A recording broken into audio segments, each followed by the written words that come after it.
नमस्कार दोस्तों, ग्रामीण कोचिंग क्लासेस के इस YouTube चैनल पर आप सभी का स्वागत है। हमने हमारा पहली यूनिट पढ़ी थी वो है रक्त परिसंचरण तंत्र। आज हम उसकी प्रश्नोत्तरी के बारे में कुछ महत्वपूर्ण प्रश्न पढ़ रहे हैं जो कि एग्जाम की दृष्टि से काफ़ी महत्वपूर्ण है। तो हम उन प्रश्नों में से पहला प्रश्न देखते हैं। पहला प्रश्न है हमारा कि मानव हृदय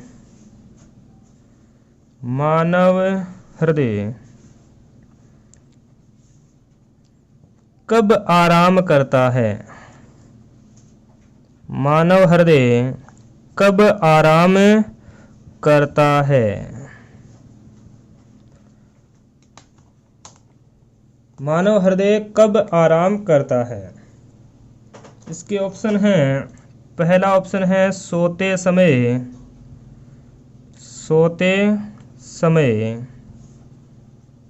दूसरा ऑप्शन है हमारा विश्राम के समय।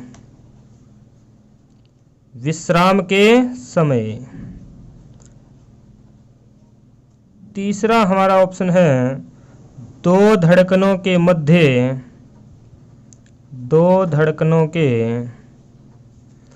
मध्य। और चौथा ऑप्शन है हमारा कभी नहीं।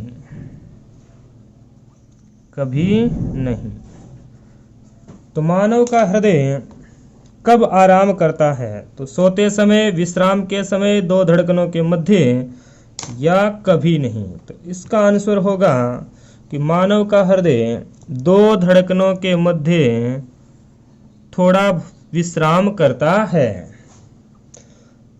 दूसरा जो क्वेश्चन है वो है कि मानव कलाई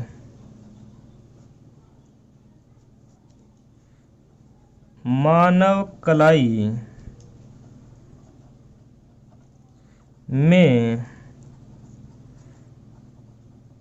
नाड़ी स्पंदन करती हैं।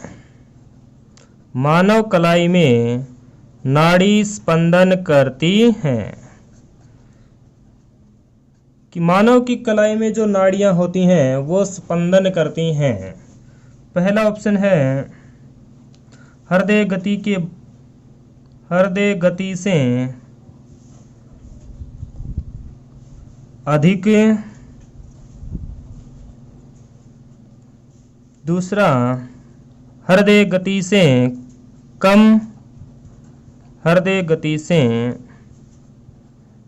कम। तीसरा हृदय गति के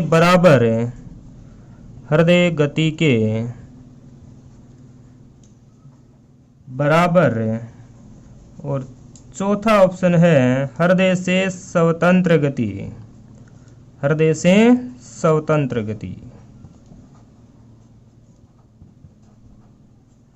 तो मानव कलाई में जो नाड़ी स्पंदन है वो हृदय गति से अधिक होता है या हृदय गति से कम या हृदय गति के बराबर या फिर नाड़ियां हृदय से स्वतंत्र गति करती हैं। तो इसका आंसर होगा कि मानव कलाई में नाड़ी है वो हृदय गति के बराबर स्पंदन करती हैं, यानी 1 मिनट में 72 बार। तीसरा हमारा क्वेश्चन है रक्त समूहों की खोज किसने की? रक्त समूह की खोज किसने की? रक्त समूह की खोज किसने की? ऑप्शन है हमारे पास है। पहला है बर्नस्टीन। दूसरा है विलियम हार्वे। तीसरा ऑप्शन है वीनस। और चौथा ऑप्शन है कार्ल लैंडस्टीनर।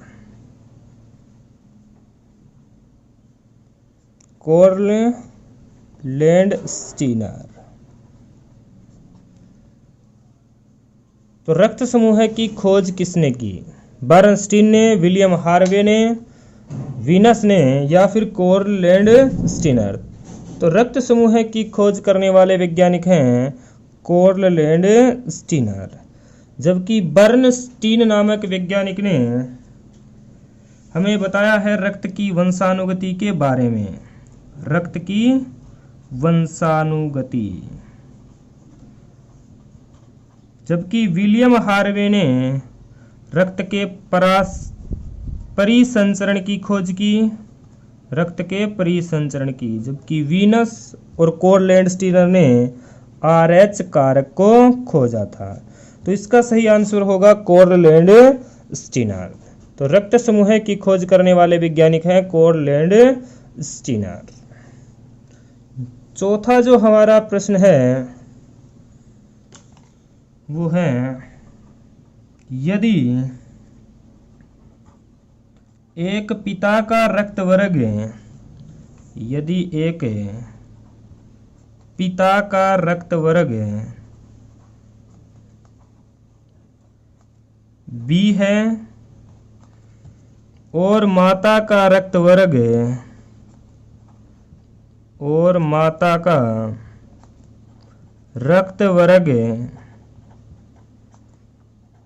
A है, तो उनके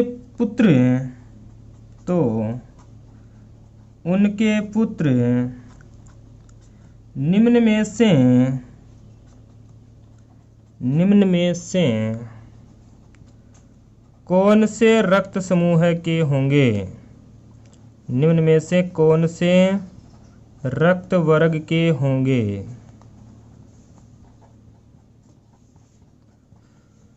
यदि एक पिता का रक्त वर्ग B है और माता का रक्त वर्ग A है, तो उनकी होने वाली जो संतान है वो निम्न में से कौन से रक्त वर्ग के होंगे? पहला हमारा ऑप्शन है A व B, दूसरा A B व O, तीसरा है A B और चौथा ऑप्शन है हमारा A B और O।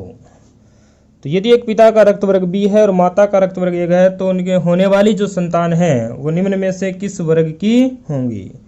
तो इसका जो आंसर होगा वो होगा सभी रक्त वर्ग की हो सकती हैं, यानी A की भी हो सकती है, B की भी, AB और O, इन चारों में से किसी भी रक्त वर्ग की हो सकती है।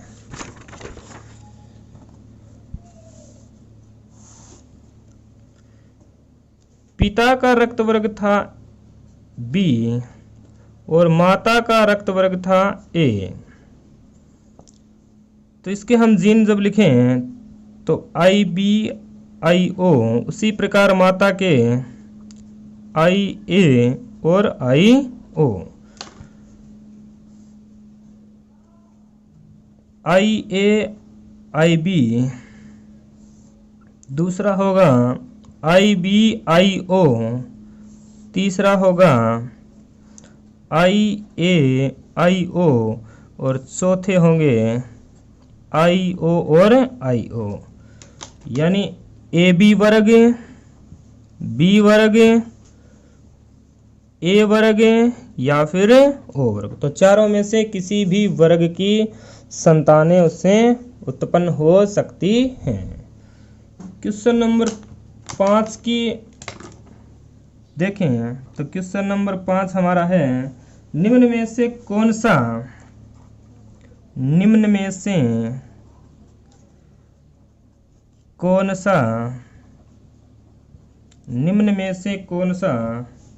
संक्रमण से हमारी रक्षा करता है?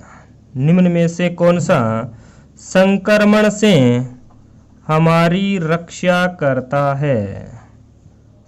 निम्न में से कौन सा संक्रमण से हमारी रक्षा करता है? और इसके ऑप्शन हैं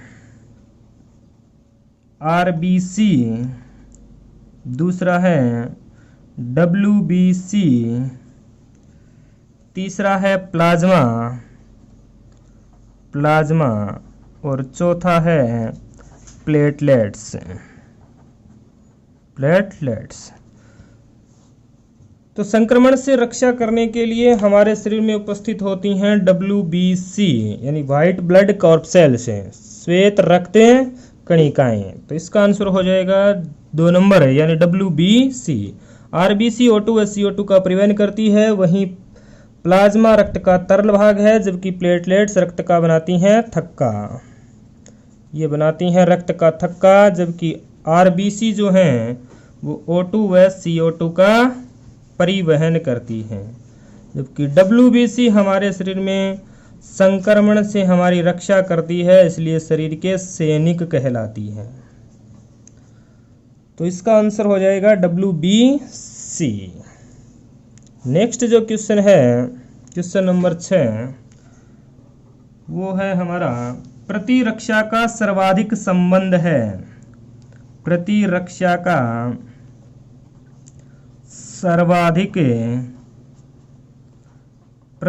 का सर्वाधिक संबंध है।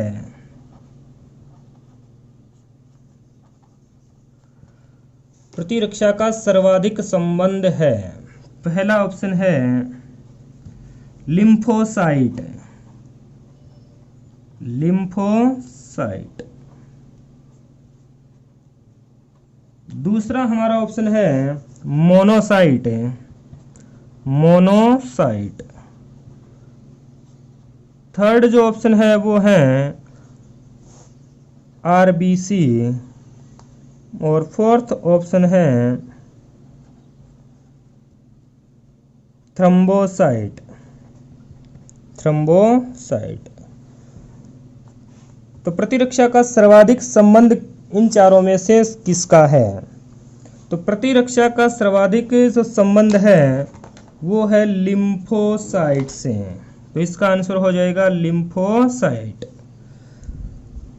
लिम्फोसाइट।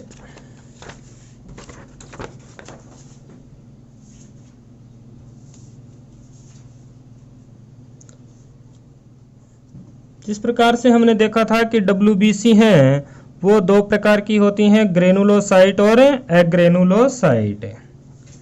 ग्रेनुलोसाइट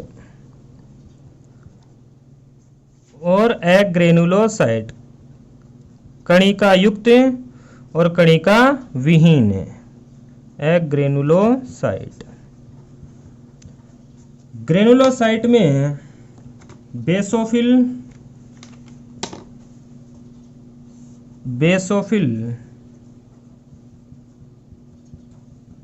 इओसिनोफिल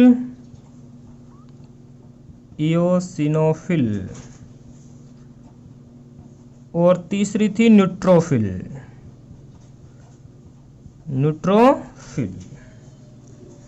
जबकि एग्रेनुलोसाइट 2 प्रकार की थी, मोनोसाइट और लिम्फोसाइट। मोनोसाइट और लिम्फोसाइट।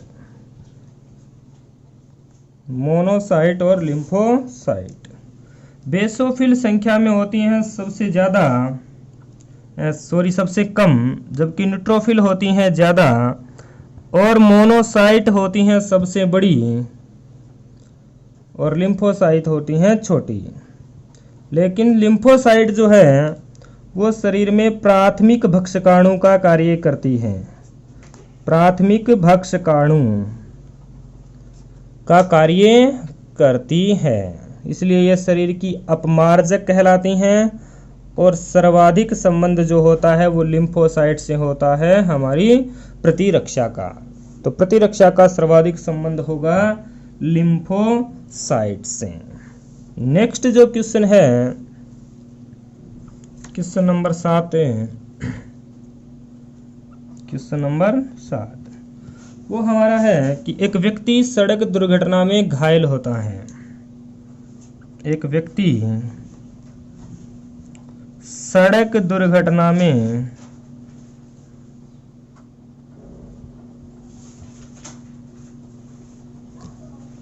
घायल हो जाता है।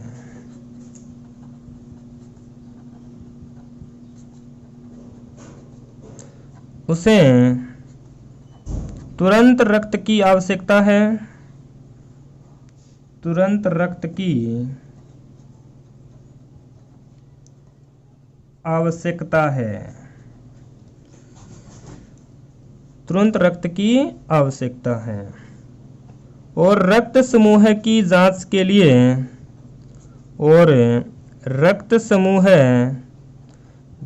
के लिए समय नहीं है। रक्त समूह जांच के लिए समय नहीं है। तो रोगी को निम्न में से कौन सा रक्त चढ़ाया जाए? तो निम्न में से उसे कौन सा रक्त चढ़ाया जाए? निम्न में से उसे कौन सा रक्त चढ़ाया जाए?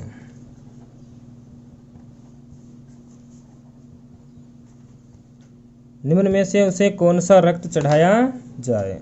ऑप्शन है हमारे पास AB पॉजिटिव यानी AB प्लस, दूसरा है O पॉजिटिव, तीसरा है AB नेगेटिव है और चौथा है O नेगेटिव। तो एक व्यक्ति जो सड़क दुर्घटना में घायल है, उसे रक्त समूह जांच के लिए समय नहीं है, तो उसे निम्न में से कौन सा रक्त चढ़ाया जाए? तो इसका सही आंसर होगा O नेगेटिव, कि उसे O नेगेटिव रक्त समूह दिया जाए। क्योंकि हमने ये पढ़ा था कि माइनस वाला प्लस को रक्त दे सकता है, जबकि O जो रक्त समूह है वो सर्वदाता है, और O के साथ साथ नेगेटिव वाला प्लस को रक्त दे सकता है, जबकि प्लस वाला माइनस को रक्त नहीं दे सकता। इसलिए इसका सही आंसर होगा O नेगेटिव। नेक्स्ट जो क्वेश्चन है, क्वेश्चन नंबर 8 है, वो हमारा है कि स्वस्थ व्यक्ति के रक्त का जो pH मान है वो कितना है? तो क्वेश्चन नंबर 8, रक्त का pH मान होता है, रक्त का pH मान होता है।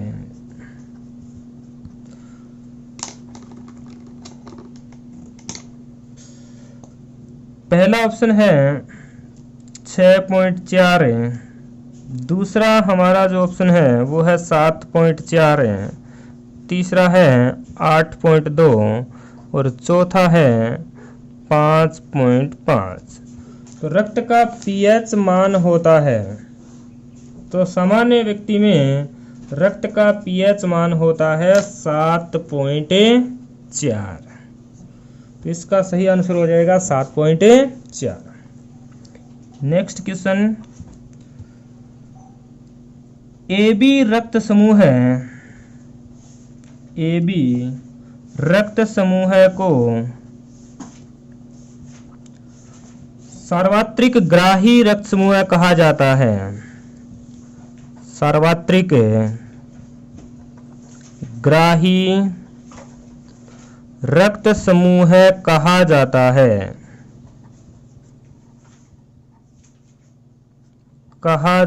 है, क्यों? AB जो रक्त समूह है उसे सार्वत्रिक ग्राही रक्त समूह कहा जाता है, ऐसा क्यों है? तो इसका जो पहला ऑप्शन है हमारे पास है वो है कि AB रक्त वर्ग में, AB रक्त समूह में एंटीजन का अभाव होता है, एंटीजन का अभाव होता है। सेकंड जो ऑप्शन है कि AB रक्त समूह में एंटीबॉडी का अभाव होता है। तीसरा ऑप्शन है एंटीजन व एंटीबॉडी, एंटीजन व एंटीबॉडी दोनों का अभाव होता है, दोनों का अभाव। और चौथा ऑप्शन है कि एंटीजन व एंटीबॉडी दोनों उपस्थित होते हैं, दोनों उपस्थित होते हैं। तो ए बी रक्त समूह में सर्वात्रिक ग्राही रक्त समूह कहा जाता है। क्यों कहा जाता है? इसका ये कारण है कि ए बी रक्त समूह में एंटीबॉडीज का अभाव होता है, प्रतिरक्षी का उसमें अभाव होता है, क्योंकि जैसा रक्त समूह है उसमें वैसे ही प्रतिजन पाए जाते हैं। तो ए बी में ए और बी दोनों प्रकार के प्रतिजन पाए जाते हैं, जबकि प्रतिरक्षी यानी एंटीबॉडीज का अभाव होता है। वहीं ओ रक्त समूह में एंटीजन्स का अभाव होता है, जबकि ए और बी दोनों प्रकार की एंटीबॉडीज उसमें पाई जाती हैं। तो इसका सही आंसर होगा कि इसमें एंटीबॉडीज का अभाव होता है। क्वेश्चन नंबर 10 जो है कि इनमें से रक्त दाब मापक यंत्र कौन सा है? इनमें से रक्त दाब मापक यंत्र कौन सा है? इनमें से रक्त दाब मापक यंत्र कौन सा है? पहला ऑप्शन है स्टेथोस्कोप, स्टेथोस्कोप। दूसरा ऑप्शन है हीमोमीटर, हीमोमीटर। तीसरा ऑप्शन है स्फेग्मोमेनोमीटर, स्फेग्मोमेनोमीटर। और चौथा ऑप्शन है हीमोसाइटोमीटर, हीमोसाइटोमीटर।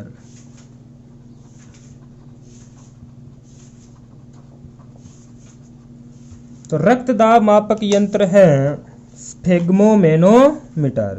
तो इसका सही उत्तर होगा स्फेग्मोमेनोमीटर, क्योंकि स्टेथोस्कोप से हम नापते हैं हृदय की धड़कन, हार्ट बीट को। वहीं हीमोमीटर से मापा जाता है रक्त में हीमोग्लोबिन की मात्रा, हीमोग्लोबिन की मात्रा। जबकि हीमोसाइटोमीटर से मापा जाता है आरबीसी को। तो इसका सही उत्तर होगा स्फेग्मोमेनोमीटर।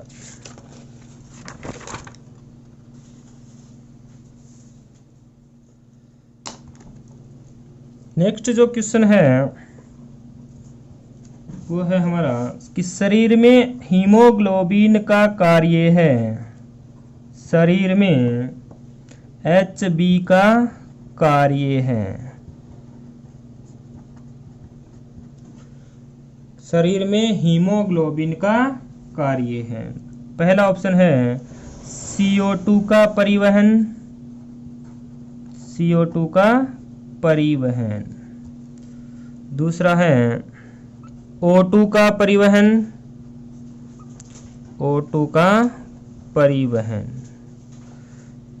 तीसरा हमारा ऑप्शन है जीवाणुओं को नष्ट करना, जीवाणुओं को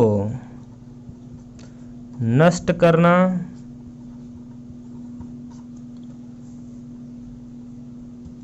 और चौथा ऑप्शन है टेम्परेचर को नियत बनाए रखना, यानी ताप को नियत बनाए रखना, ताप को नियत बनाए रखना। तो शरीर में हीमोग्लोबिन का कार्य हो जाएगा O2 का परिवहन करना, ऑक्सीजन का परिवहन, ऑक्सी हीमोग्लोबिन के रूप में, HbO2 के रूप में। तो ये होता है शरीर में हीमोग्लोबिन का कार्य। नेक्स्ट क्वेश्चन है क्वेश्चन नंबर 12 कि आरबीसी का विनाश होता है, आरबीसी का विनाश होता है, आरबीसी का विनाश होता है। पहला है यकृत में, यकृत में। दूसरा है आमाशय में, आमाशय में। थर्ड ऑप्शन है प्लीहा में,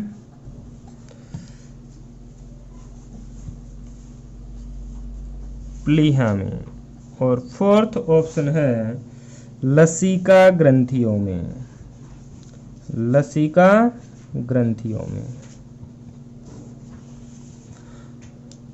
तो आरबीसी का कब्रिस्तान या आरबीसी का विनाश होना होता है प्लीहा में, तो इसका सही आंसर होगा प्लीहा में।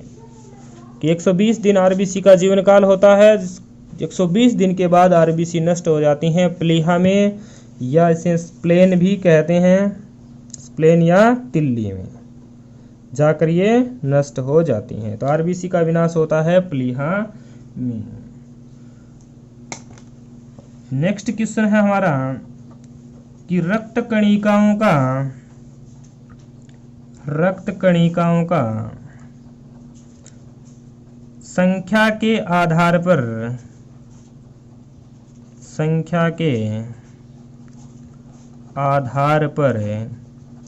आरोही क्रम है,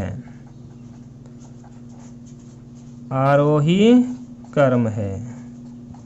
कि रक्त कणिकाओं का संख्या के आधार पर आरोही क्रम है। पहला आरबीसी, डब्ल्यूबीसी और प्लेटलेट्स। सेकंड जो हमारा ऑप्शन है वो है प्लेटलेट्स, डब्ल्यूबीसी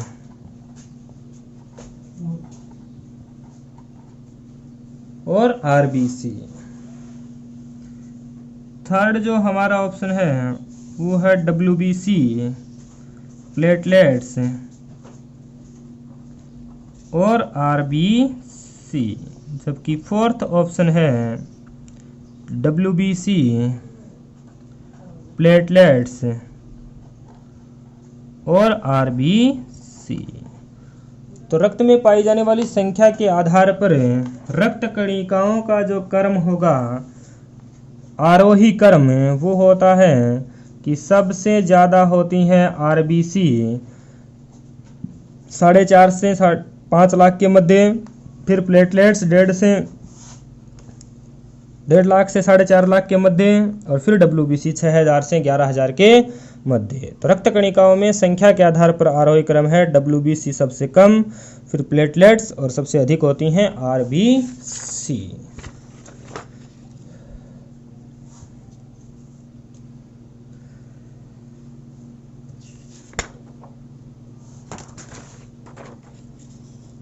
नेक्स्ट जो क्वेश्चन हमारा क्वेश्चन नंबर 14 है, क्वेश्चन नंबर 14 वो है हमारा कि रक्त में डब्ल्यूबीसी की अत्यधिक मात्रा,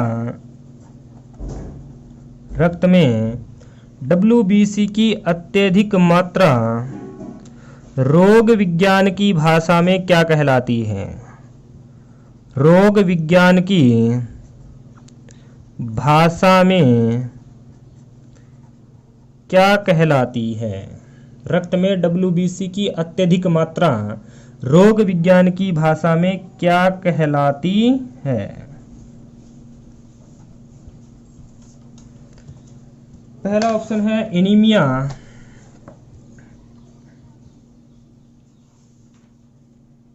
एनीमिया। दूसरा हमारा ऑप्शन है ल्यूकेमिया, ल्यूकेमिया। तीसरा ऑप्शन है एनोक्सीमिया, एनोक्सीमिया। एनीमिया, ल्यूकेमिया, एनोक्सीमिया और चौथा ऑप्शन है इनमें से कोई नहीं, इनमें से कोई नहीं।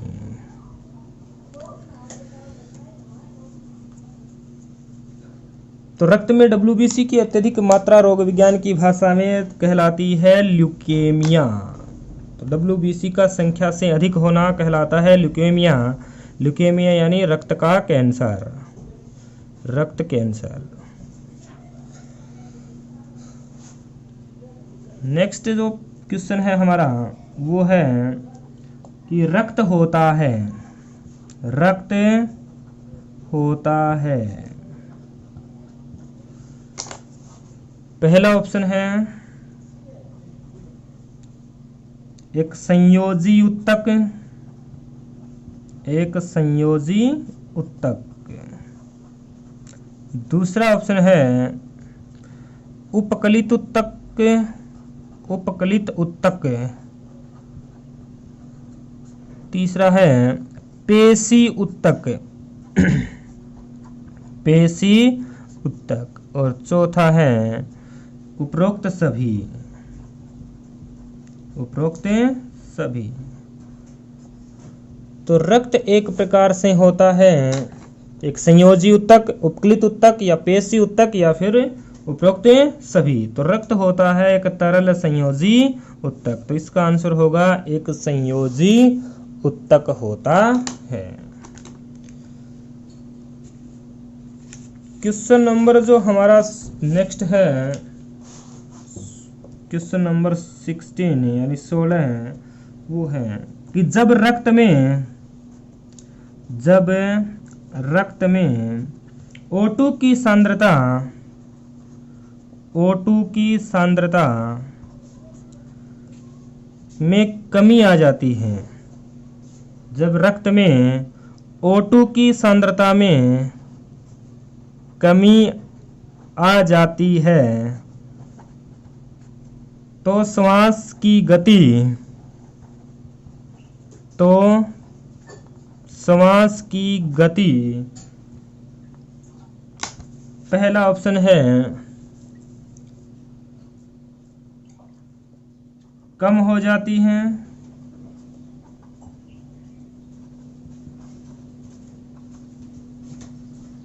दूसरा है बढ़ जाती है,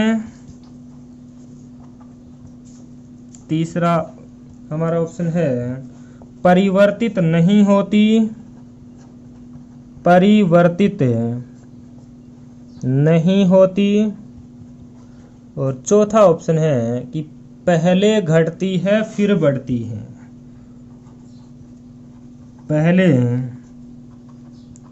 घटती है और फिर बढ़ती है,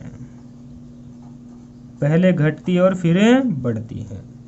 तो जब रक्त में O2 की कमी हो तो ऑक्सीजन की कमी आने से श्वास की गति जो है वो बढ़ जाती है कि हम जल्दी से O2 को ग्रहण करने की कोशिश करते हैं, उस वजह से श्वसन की दर जो है वो बढ़ जाएगी।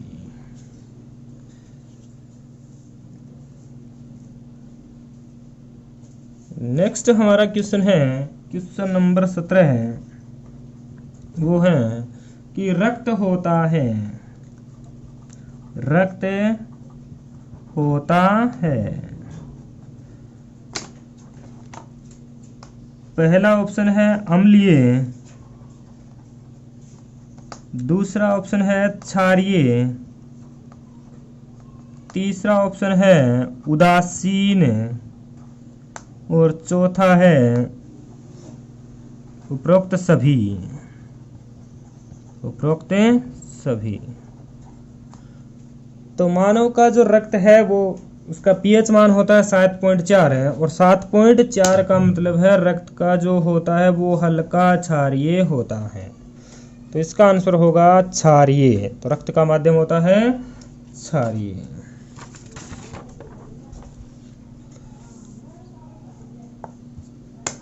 नेक्स्ट हमारा जो क्वेश्चन है, क्वेश्चन नंबर 18, वो है कि रक्त में लोहे की कमी को क्या कहते हैं। रक्त में लोह की कमी, रक्त में लोहे की कमी को कहते हैं, रक्त में लोह की कमी को कहते हैं। पहला है ल्यूकेमिया, ल्यूकेमिया। दूसरा ऑप्शन है हीमोफीलिया, हीमोफीलिया। थर्ड ऑप्शन है एनीमिया, एनीमिया। पहला ऑप्शन है ल्यूकेमिया, हीमोफीलिया, एनीमिया, और चौथा है थैलीसीमिया, थैलीसीमिया। तो रक्त में लोहे की कमी होती है वो कहलाती है एनीमिया। आयरन की कमी से जो रोग होता है वो होता है एनीमिया।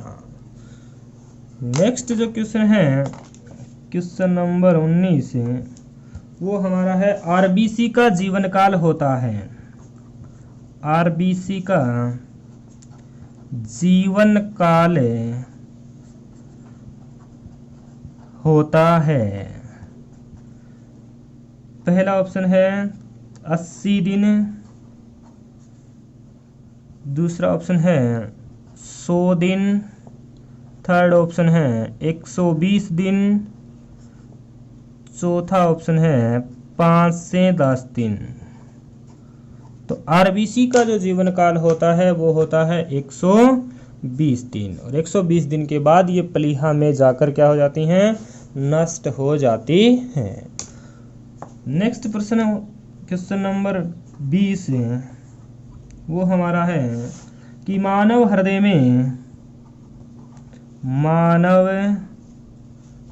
में रक्त परिसंचरण का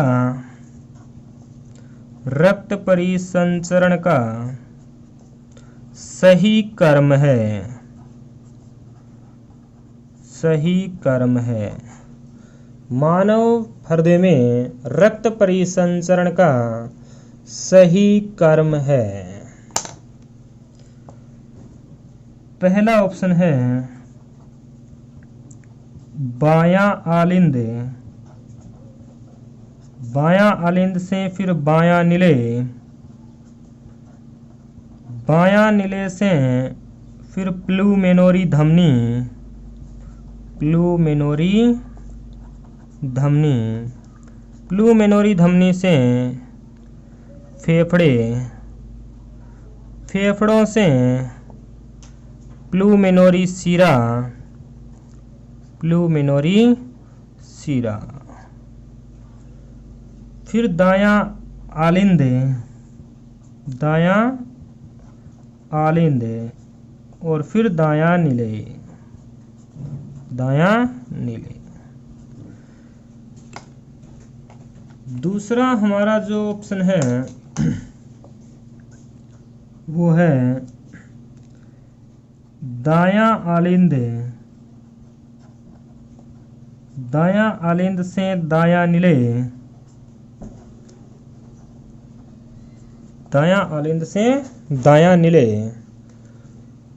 फिर फेफड़े, फेफड़ों से बायां नीले, और बाएं नीले से बायां आलिंद, बायां आलिंद।